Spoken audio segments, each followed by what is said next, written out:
Assalamualaikum warahmatullahi wabarakatuh. Salam sejahtera buat kita semua. Salam Om Swastiastu, Namo Buddhaya. Salam kebajikan, salam kemenangan. Balik lagi di channel YouTube Afif Safif, pakar bola mengomentari sepak bola dengan kebahagiaan. Langsung gua upload teman-teman, langsung live.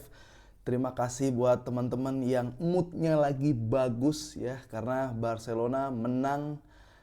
Dan Barcelona tidak mau mencetak gol melalui titik penalti dengan skor 5-1 berhadapan dengan Villarreal. Nah nih teman-teman, sebelum gue bahas kebahagiaan dan kemenangan kita yang bikin mood hari Senin sampai seminggu ke depan jadi lebih bagus, gue mau ngasih pertanyaan dulu yang wajib kalian jawab ya, wajib kalian jawab biar gue lebih semangat dan giat lagi bikin konten pakar bola ya buat karbol mania. Karena seperti yang gua katakan, kita ini sharing, bukan cuma gua ngomong lu dengerin, tapi lu juga bisa berpendapat, gua baca dan gua bacain gitu. Nah, tolong dijawab pertanyaan ini ya, apa alasan kalian menonton pakar bola ya, Afif Safi pakar bola mengomentari sepak bola dengan kebahagiaan. Pertama itu. Dan apa bedanya pakar bola dengan YouTube sepak bola lain, pembahasan sepak bola lain ya, dibahas di situ. Dan seumpama kalau gue live atau gue upload, kalian tuh lebih banyak yang stay tuh jam berapa atau kapan waktunya. Karena gue bingung juga, kadang pagi gue upload jam 8, jam 9 itu yang nonton sampai 400. Itu live 400, maksud gue buat YouTube baru kayak gini lumayan. Yang nonton gulungan juga lumayan. Dan kalau gue upload malam, itu yang nonton juga banyak. Tapi banyak yang komen kayak pagi aja bang, nemenin gue ke kampus, sekolah atau kerja gitu. Atau malam aja bang, selepas gue pulang kerja. Jadi enaknya kapan kalau gue upload, jamnya yang buat ditonton nyaman buat kalian itu jam berapa. Kasih tahu ke gue. Jadi itu aja. Apa alasan kalian nonton pakar bola? Eh, Apa bedanya pakar bola dengan YouTube lain? Dan jam berapa enaknya gua upload, entah live atau upload YouTube aja. Gitu aja teman-teman.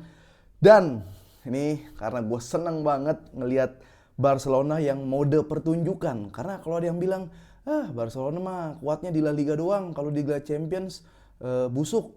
10 pemain bro, ya itu Barcelona mah tinggal cari hoki aja atau dia pada mandi wajib gitu biar nggak apes main di Liga Champions gitu. Jadi banyak faktor-faktor lain kalau di Liga Champions yang bikin Barcelona nggak semaksimal seperti di La Liga gitu. Jadi tunggu aja, nanti kita lihat aja, kita nikmatin aja. Nah, ini banyak banget poin yang mau gue bahas, terutama pertandingan Barcelona yang menang 5-1 lawan Villarreal. Yang pertama, Villarreal ini memang banyak pemain-pemain yang ditinggal, pemain bintang yang meninggalkan Villarreal. Gerard Moreno lagi hamstring, Void di situ, terus si siapa, Chukwueze di situ banyak ya, nggak sekuat dengan full squad musim lalu gitu. Albiol pun nggak ada di situ. Nah, tapi pelatihnya adalah Marcelino, yang mana Marcelino ini adalah pelatih Athletic Bilbao yang ketika sampai menit-menit terakhir saat itu Bilbao mampu dan berhasil mengalahkan Barcelona. Itu kondisi Villarreal sekarang. Nah, kondisi Barcelona sekarang ini agak sedikit kurang menguntungkan. Ya, masih banyak pemain-pemain inti pada cedera dan pemain La Masia-nya itu ketika dicoba sebenarnya masih geter kalau dilihat. Ini pemain-pemain yang masih prospek La Masia, ya, yang potensi bakal jadi bagus, bukan pemain yang udah bagus. Ya, itu. Dan jadwal yang padat juga bikin stamina pemain itu kayak diperes banget, kayak sapi perah banget, dikerja Rodi banget. Itu yang membuat mungkin beberapa match itu banyak yang cedera ya, bukan cuma Barcelona, tim-tim lain juga pada cedera. Oke, kita review pertandingan. Barcelona menang 5-1 lawan Villarreal. Nah, gue mikir Villarreal tuh bakal alot karena Marcelino ketika lawan Barcelona itu ultra defense. Ya, dia pernah ultra defense, dia pernah main terbuka. Tapi sekarang energi dari Hansi Flick itu nggak cuma mempengaruhi pemain Barcelona, tapi mempengaruhi pelatih-pelatih lain. Terbukti ya, sebelum pertandingan kalau pelatih lain preskon, itu yang diangkat selalu Barcelona yang sekarang bukanlah Barcelona yang dulu. Hansi Flick memberikan perbedaan warna yang beda di La Liga gitu.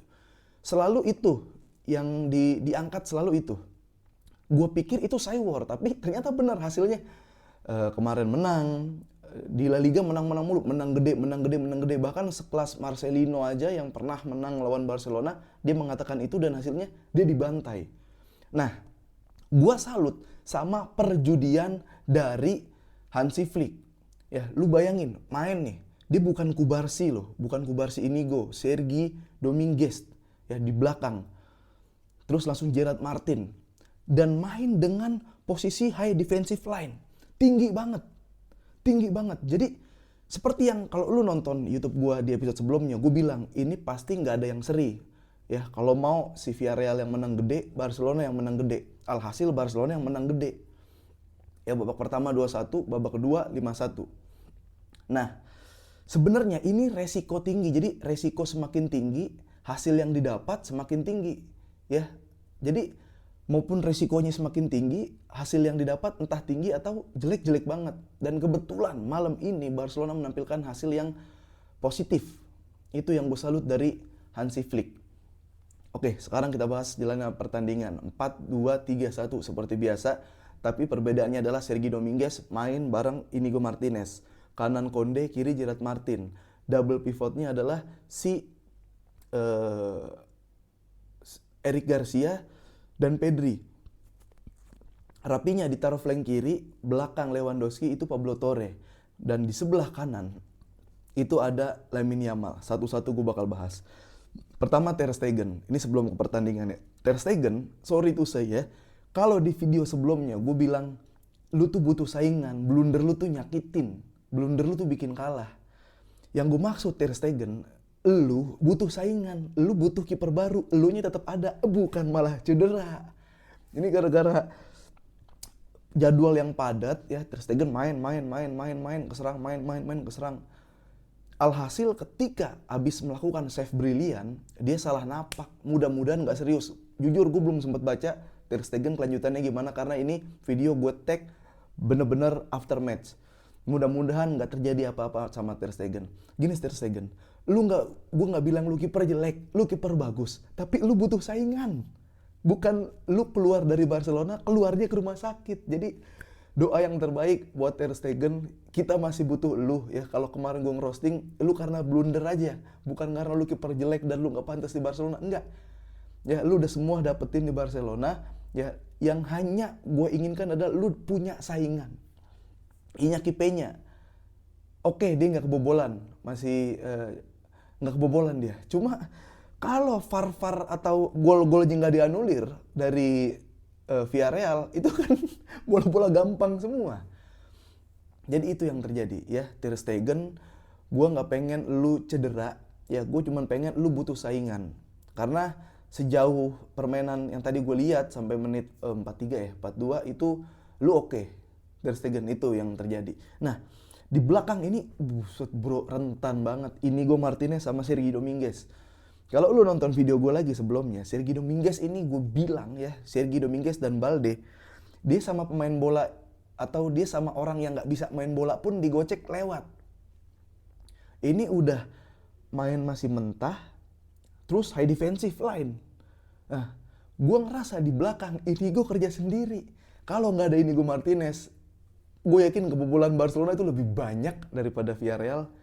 Pun masih menang skor 5 Barcelona, tapi kebobolannya 4 bisa aja itu kalau bukan Inigo Martinez. Jadi gue ngerasa sosok Inigo Martinez di tengah Araujo Christensen masih cedera, ya dia bisa menjadi leader untuk Kubarsi, untuk Sergi Dominguez. Cuma gue masih deg-degan bro, tolong lu ketemu striker top tier, habis itu selesai tuh Barcelona tuh. Karena ini berjudi aja dan kebetulan judinya lagi menang si Hansi Flick. Nah jadi gue ngerasa Inigo Martinez memang bisa jadi leader di lini belakang karena dia kawakan ya, gaik banget di Liga Spanyol. Cuma ya partnernya tolong ya Sergi Dominguez ya, mending siapa kek staff kek taruh di situ daripada Sergi Dominguez, terlalu deg-degan brother. main di kanan, Konde. Nah, kenapa ntar gue bahas Konde. Kita ke kiri dulu. Gerard Martin. Gerard Martin, gue pengen lihat dia masih stay di Barcelona. Kenapa? Dia punya fisik yang bagus, endurance bagus. Sebagai bek kiri, dia tinggi. Tapi dia punya speed juga. Mungkin dia nggak eksplosif kiri kanan cepat kayak lele digetok, enggak.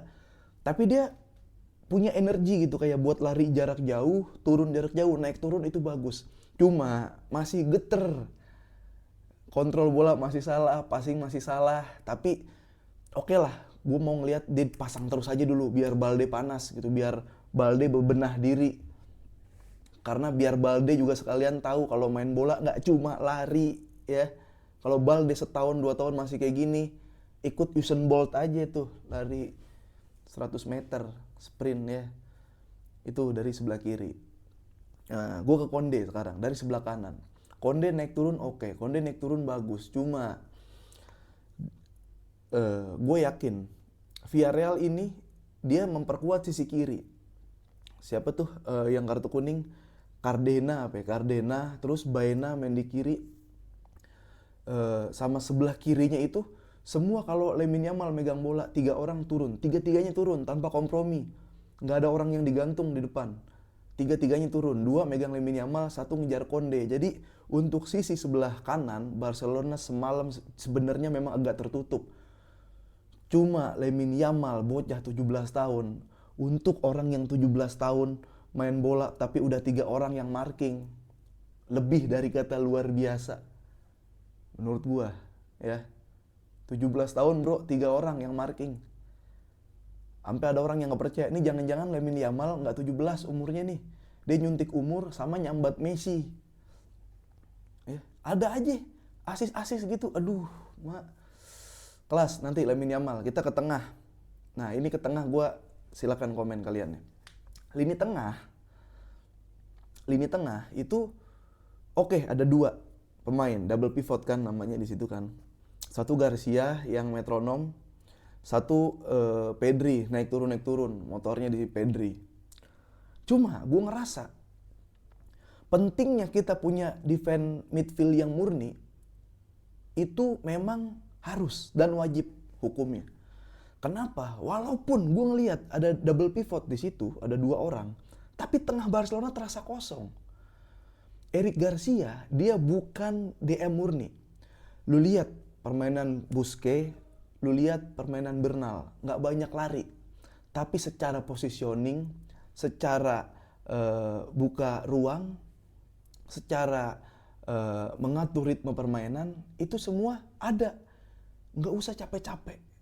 Ya, lu ngeliat Busquets lari kapan, lu ngeliat Bernal lari kapan. Tapi ketika bola mau jalan ke depan, dia selalu ada tuh di situ. Buka ruangnya, nyari ruangnya, kelihatan sama temen bagus, scanningnya bagus, visinya bagus, ngelihat ke depan, scanningnya bagus. Itu yang gak ada di Garcia. Dan gue sangat mewajari, kenapa? Karena Garcia ini bukan DM murni.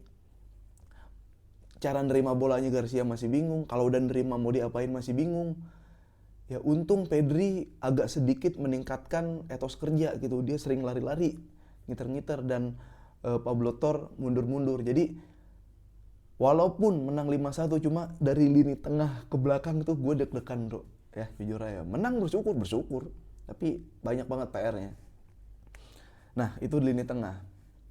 Pedri gue masih ngeliat gak nyaman kalau main sama Garcia ya. Dia harus main sama orang-orang yang DM murni. Jadi biar kelihatan Pedri yang asli gimana gitu. Satu hal yang menarik buat Pablo Tor. Mana ya fansnya Pablo Tor di sini? Gue disclaimer sekali lagi. Pablo Tor adalah pemain yang menjadi cadangan mati di era Xavi. Pablo Tor adalah pemain yang gak dipercaya sama Xavi, bahkan di loan. Ya. Tapi ketika dipasang di era Hansi Flick, Pablo Tor menunjukkan kapasitasnya sebagai orang yang mampu bersaing untuk mendapatkan kepercayaan menjadi starting line up di Barcelona. Ada skor, ada assist. Asisnya juga nggak asis yang asal numpuk ke tengah, nggak, dikolongin. Bola kelewah. Memang PR dari Pablo Tor adalah posturnya itu masih mungil. Jadi bisa aja kencengin masa otot biar kuat, biar gacor, biar batu. Bisa di situ. Jadi Sekali lagi gue bilang, pelatih yang menyenangkan, pelatih yang bagus adalah pelatih yang bisa bukan cuma mempunyai dan memiliki banyak strategi, tapi dia bisa mengembangkan, mendevelop para pemain-pemainnya. Sehingga pemain-pemainnya banyak mendapatkan perubahan dan perkembangan. Itu. Pablo Tor jadi begitu, Rapinya jadi begitu di Hansi Flick. Bahkan gue curiga Malcolm sama Braithwaite sama Kevin Prince Boateng kalau masih ada di era Hansi Flick bisa jadi ini tuh nominasi Ballon d'Or. Happy banget ya guys, sorry guys, lagi happy guys, sorry guys. Nah, kita maju ke Lamine Yamal. Ini Lamine Yamal ada aja idenya. Gue nggak tahu nih kalau selain Lamine Yamal dikepung 3 orang akan berbuat apa, gue nggak tahu. Dia bisa narik lawan, ya dia bisa liuk-liuk. Kalau dia nggak golin dia bisa assist. Ada satu yang kena tiang, harusnya bisa kalau gol atau penalti dia ngambil. Cuma Barcelona nggak mau golin melalui penalti. Lewa nggak jadi hat trick. Ya ini gue pemain ngeliat, bro ini 17 tahun bro. 2045 kita juga masih nonton tuh. Kalau nggak ada yang cederain Lamine Yamal, kalau dia sehat walafiat, ini aset ya, bukan cuma aset Spanyol tapi aset buat sepak bola. Karena orang-orang kayak Lamine Yamal, mungkin ada beberapa pemain yang mirip-mirip Lamine Yamal itu buat mata tuh apa ya? Bikin istilahnya apa ya? Kenikmatan gitu. Kenikmatan. Jadi yang bener-bener susah, dibilangnya susah lah. Lamine Yamal. Nah, Lewandowski cetak 2 gol. Cuma penalti nggak masuk, itu aja. Lewandowski aktif lagi ya setelah dipegang Hansi Flick. Kita bahas Rapinya, silakan diskusi sama gua ya kalau lu bisa, kalau lu berkenan buat diskusi. Gue bilang Rapinya tidak cocok bermain sebagai flank kiri. Dia memang pemain yang kaki terkuatnya adalah kaki kiri, tapi untuk bermain menjadi flank kiri dia nggak bisa. Dia maju ke depan bingung, inverted ke tengah bingung, mundur ke belakang pun bingung kalau dia ada di kiri. Tapi kalau dia bermain di belakang Lewandowski, kalau dia bermain di second striker, kalau dia bermain bahkan di flank kanan, itu bakal hidup. Ya. Mungkin lu masih bisa bantah kalau Rapinya masih bisa tetap hidup bang kalau tengahnya Dani Olmo. Gitu kan. Sampai kapan lu mau kayak Rapinya harus ada Dani Olmo, Rapinya harus ada Dani Olmo? Enggak. Kalau Rapinya, kalau Olmo lagi nggak main, kalau Olmo lagi cedera, atau Olmo kan juga bisa flank kiri, Rapinya lebih kuat di belakang Lewandowski atau main di flank kanan. Kalau di kiri, dia harus butuh orang kayak Dani Olmo. Itu aja. Kemarin lawan Monaco mati, di babak pertama pun nggak kelihatan Rapinya. Tadi lawan Villarreal, silakan diskusi. Oke. Apalagi ya? Itu yang terjadi di Barcelona. Kita lihat sekarang proses cetak gol. Ya Lewandowski 2 gol. Rapinya ya setelah Pau Victor masuk. Nah, subs dulu ya. Subsnya ini lagi-lagi Hansi Flick itu sesuai dengan isi kepala kita. Gue bilang, ini kalau 3-1 terus 3-2, Marcelino itu bisa mengejar, bro. Ya, lu lihat kok Barcelona udah menang 2-0 jadi 4-2. Waktu itu ya lawan Bilbao. Untungnya ya malah cetak gol lagi Barcelona. Pergantiannya tuh selalu bener. Gue bilang, gue tweet tuh di X gue. Kayak udah kalau udah 4-1 mah Ansu Fati jangan dimainin dulu. Walaupun Ansu Fati memiliki rekor yang bagus lawan Villarreal, tapi jangan dimainin dulu. Bener nggak main. Hector Ford masuk, Konde taruh tengah, Ford di kanan. Cuma Lamine Yamal memang harusnya diganti. Casado masuk ganti Pedri. Pau Victor masuk ganti Pablo Tor.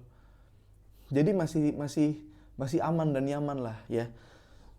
PR-nya adalah Barcelona memang harus gini, dengan bergulirnya jadwal-jadwal yang padat, gue yakin nanti bakal ada perubahan-perubahan yang akan diatur oleh FIFA atau UEFA gitu. Kayak pergantian 5 sekarang. Mungkin nanti tuh bisa nambah. Ya. Karena gue gak tega kayak lu lihat Arsenal City tuh pemain yang cedera, yang capean banyak banget.